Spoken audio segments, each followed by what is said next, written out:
উপরে হাতের মতো দেখতে পাচ্ছেন, এটাই গোল্ডেন। ফাইনালি সেই গোল্ডেন ব্রিজ।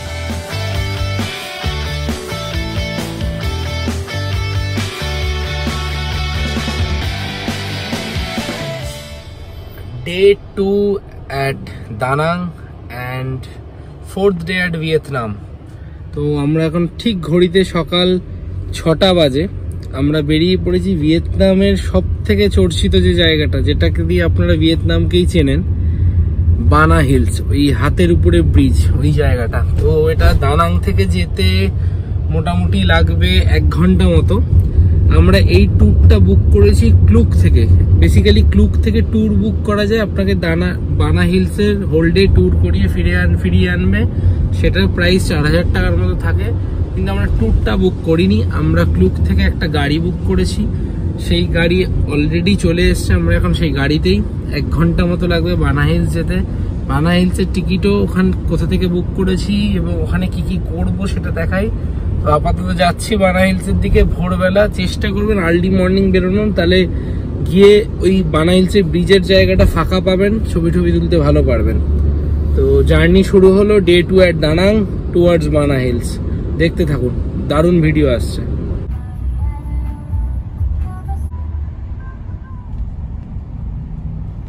এই যে পেছনে এই গাড়িটা মিৎসুবিশি, এইটা করেই আমরা আসলাম। ঠিক 40 থেকে 45 মিনিট মতো সময় লাগলো আমাদের এই বানা হিলস আসতে। পেছনের জায়গাটা দেখতেই পাচ্ছেন।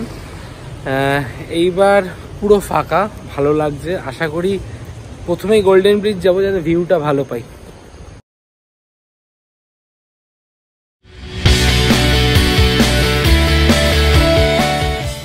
তো এই যে দেখতে পাচ্ছেন পেছনে হচ্ছে টিকিট কাউন্টার। আমাদের অলরেডি টিকিট কেনা আছে। এই যে এগুলো হচ্ছে রোপওয়ে, এই করে চলে যেতে হবে আমাদের গোল্ডেন ব্রিজে। আচ্ছা, ফটাফট কয়েকটা আপডেট দিয়ে দিই। সকালবেলা আসাতে চারিদিকটা ভীষণ ফাঁকা, মানে কেউ নেই, আমরা একাই। দারুণ লাগছে। তো সকালে আসলে এই সুবিধাগুলো আপনারা পাবেন, কিন্তু একটু আমরা বেশি তাড়াতাড়ি এসে গেছি। 7:30টায় টিকিট কাউন্টার খুলবে গোল্ডেন ব্রিজ। গোল্ডেন ব্রিজ মানে হচ্ছে সেই ব্রিজটা যেটা ওই হাতের উপরে আপনারা দেখেন ভিয়েতনামের ক্ষেত্রে ম্যাক্সিমাম। তো সেটা রোপওয়ে করে যেতে হবে অনেকটা উপরে। 7:30টায় খুলবে টিকিট কাউন্টার। এবার আমাদের অলরেডি টিকিট কেনা আছে, কিউআরটা দেখালেই হয়ে যাবে। এবার বলে দিই, এই সানওয়ার্ল্ড বানা হিলসে শুধু কিন্তু ওই গোল্ডেন ব্রিজটা তা নয়, এর সাথে ফ্রেঞ্চ ভিলেজ আছে, অ্যালপাইন কোস্টার রাইড আছে এবং আরও 5-7টা জিনিস আছে, সবকটা দেখাবো। তো আমরা অলরেডি টিকিট বুক করা আমাদের গোল্ডেন ব্রিজের জন্য, তার মধ্যে to and fro cable car included, এবং অ্যালপাইন কোস্টারও টিকিট আমরা ক্লুক থেকে কেটেছি, গোল্ডেন ব্রিজেরও টিকিট আমরা ক্লুক থেকে কেটেছি। আসলাম যে গাড়ি করে, সেই গাড়িটাও আমরা ক্লুক থেকে বুক করেছি। তো আসার গাড়ির খরচা পড়লো টু অ্যান্ড ফ্রো আমাদের নিয়ার অ্যাবাউট 2200-2300 ইন্ডিয়ান কারেন্সি। এবং এখানে যে বানা হিলসে গোল্ডেন ব্রিজের টিকিট, তার কস্ট হচ্ছে 3100 টাকা প্রায়। আর অ্যালপাইন কোস্টারে এক একজনের রাইডের কস্ট 248 মোস্ট প্রবাবলি, যতটা মনে পড়ছে। তো এই হলো মোটামুটি একটা রাফ ইনফরমেশান। তবে মনে রাখবেন সকালবেলা আসবেন, এটা আমি বারবার বলছি। As early as possible start করবেন। 7:30টায় কাউন্টার খুলবে, চেষ্টা করবেন 7:30টার মধ্যে ঢুকে আসার। 40 থেকে 45 মিনিট সময় লাগবে, তাহলে আপনি দারুণ এনজয়। দেখতেই পাচ্ছেন কেউ নেই, চারিদিকে কেউ নেই, মানে ছবি তোলার ক্ষেত্রে কোনো বাধা নেই, মানে নিজের মতো ছবি তুলতে পারবেন, কোনো অসুবিধা নেই। মানে 10টা লোক ঢুকে আসবে। তো start as early as possible, এটা একটা ছোট্ট টিপ দিয়ে। 7:30টায় গেট খুলে দিয়েছে, আমরা এখন কেবল কারের দিকে যাচ্ছি। গিয়ে কেবল কার ধরে অ্যাজ আর্লি অ্যাজ পসিবল পৌঁছে যাওয়ার চেষ্টা করছি। মোটামুটি 20 থেকে 30 মিনিটের কেবল কার রাইড, পাহাড়ের অনেকটা উপরে নিয়ে যায়। এই যে সেই কেবল কার, ক্লুক থেকে করার সুবিধা, জাস্ট কিউআর স্ক্যান করলাম আর চলে আসলাম।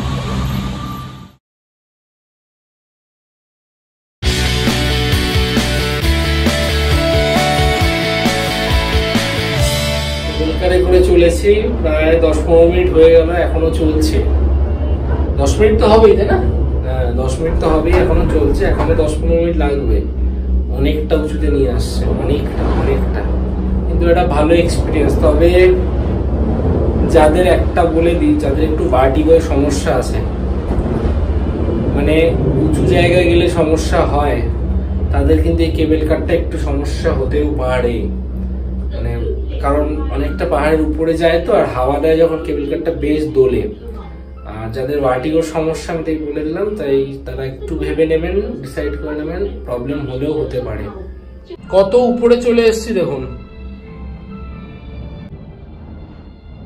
ফাইনালি 20 মিনিটের একটা কেবল কার রাইড করে পৌঁছে গেছি গোল্ডেন ব্রিজ, স্ট্রেট ব্রিজের দিকে যাচ্ছে। ফাইনালি সেই গোল্ডেন ব্রিজ, ভিয়েতনামের বিখ্যাত।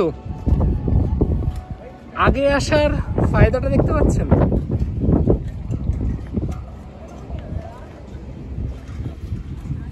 পুরো ফাঁকা। দারুণ দারুণ লাগছে, দারুণ লাগছে। একটা ছোট্ট আপডেট দিয়ে দিই, এই গোল্ডেন ব্রিজে অনেকটা উপরে খুব কুয়াশা থাকে, ঠান্ডা আছে একটু একটু। তো চাইলে আপনারা একটা হালকা জ্যাকেট আনতেও পারেন, না আনলে অসুবিধা হবে না, কিন্তু আনতেও পারেন। তো কেমন লাগলো গোল্ডেন ব্রিজটা অবশ্যই কমেন্ট করে জানাবেন। দারুণ দারুণ একটা জায়গা, আর্লি মর্নিং আসতে বারবার বলছি, নাহলে ভালো ছবি তুলতে পারবেন না। আবার উঠে পড়েছি একটা কেবল কারে, destination French village, alpine coaster. ওই যে মাথা মুছছে, পুরো মাথা ভিজে গেছে, এত কুয়াশা। ছোট্ট একটা জার্নি, 5-7 মিনিটের পৌঁছে গেছি ফ্রেঞ্চ ভিলেজ।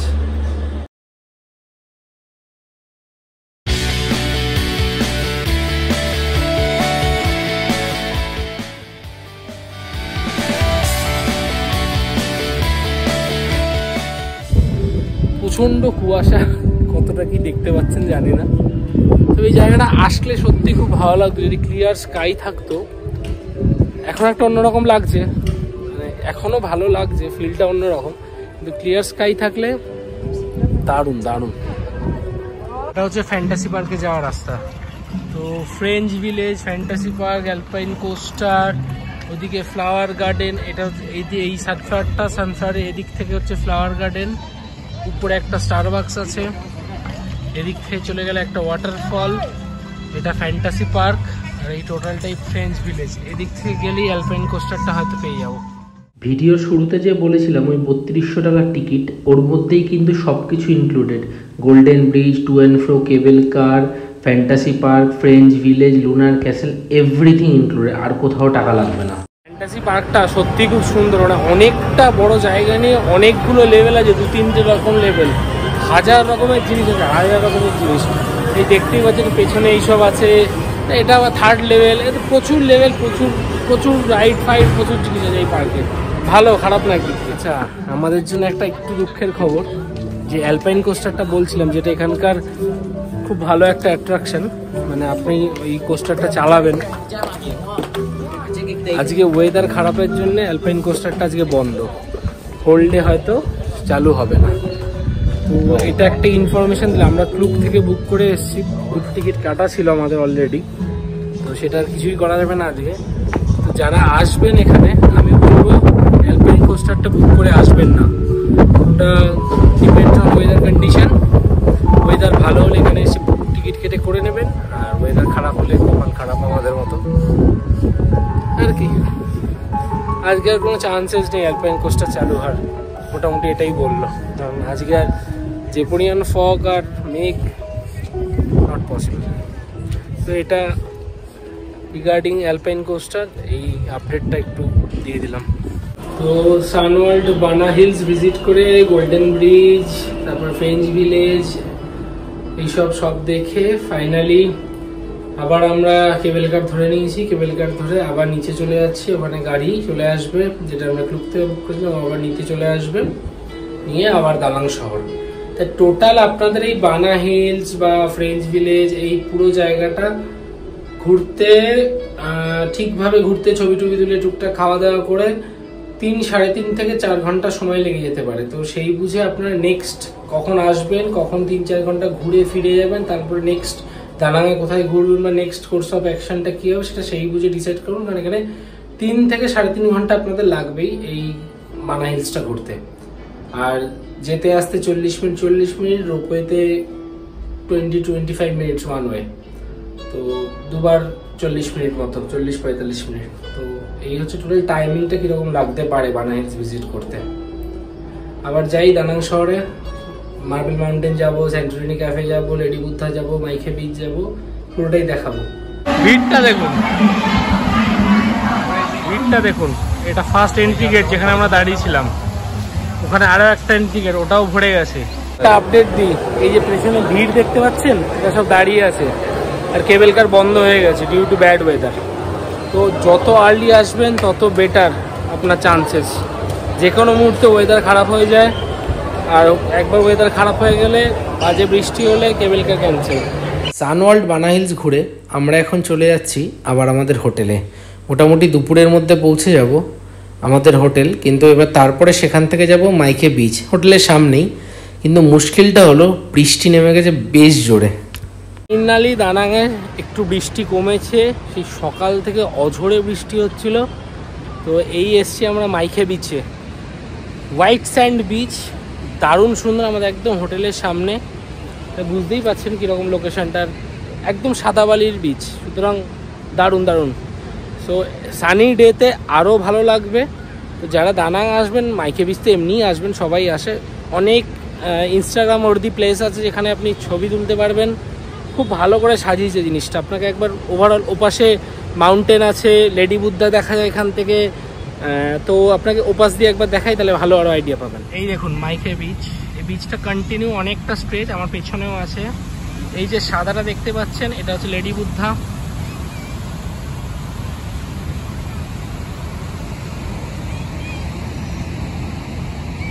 আর এই বিচের সাইডে রাস্তা ধরে পরপর পরপর সব হোটেল। আচ্ছা, যারা ওয়াটার স্পোর্ট করতে চান, বিভিন্ন রকমের water sport like jet ski, parasailing, banana boat ride, আরও অনেক অনেক কিছু আছে। তো ওয়াটার স্পোর্ট করতে চাইলে মাইকে beach is a very good option. তো এটাও একটা রইল আপডেট। আর বিচ সাইডে একদম বিচের গা ধরে প্রচুর ক্যাফেজ, ভালো ভালো ক্যাফেজ আছে। সেই ক্যাফেজগুলো আপনারা ভিজিট করতে পারেন, খুব ভালো। আমরা বিকালের দিকে যাব একটা ক্যাফেতে, সেটা বেসিক্যালি স্যান্টোরিনি ক্যাফে নামে বিখ্যাত এখানে, মানে গ্রিসের স্যান্টোরিনি থিমে তৈরি ক্যাফেটা। এখান থেকে 5-6 কিলোমিটার মতো।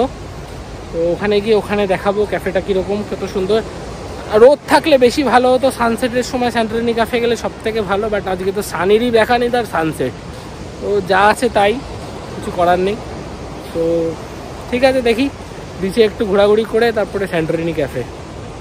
তো আপনাদের বললাম যে আমরা মার্বেল মাউন্টেন যাব, স্যান্টোরিনি ক্যাফে যাব, কিন্তু কিছুই যেতে পারলাম না, কারণ ওয়েদারটা ভালো নেই। ইনফ্যাক্ট ওয়েদার ভালোর থেকে বড় কথা, আমরা একটু এই শ্যাক টাইপের জায়গায় বসে মজা করছি। সবসময় তো কোথায় যাব কি যাব না অত প্ল্যান করে হয় না, ইচ্ছা করলো না, গেলাম না মার্বেল মাউন্টেন, স্যান্টোরিনি ক্যাফে। তবে আপনারা যারা আসবেন অবশ্যই যাবেন মার্বেল মাউন্টেন, স্যান্টোরিনি ক্যাফে। আমাদের মতো পাল্লায় পড়বেন না, রিল্যাক্স বেশি হয়ে যাবে তখন।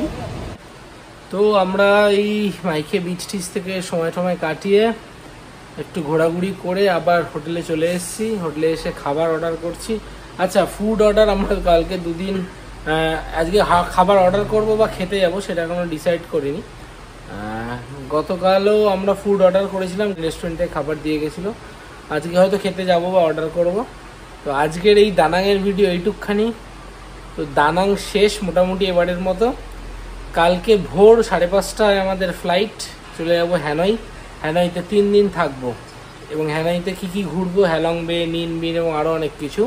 তো সেটা সব আপনাদের সাথে দেখাবো। সকাল 5:30টায় ফ্লাইট, তাড়াতাড়ি বেরোতে হবে মাঝরাতে। চলুন, আবার দেখা হচ্ছে নেক্সট ভিডিওয়ে।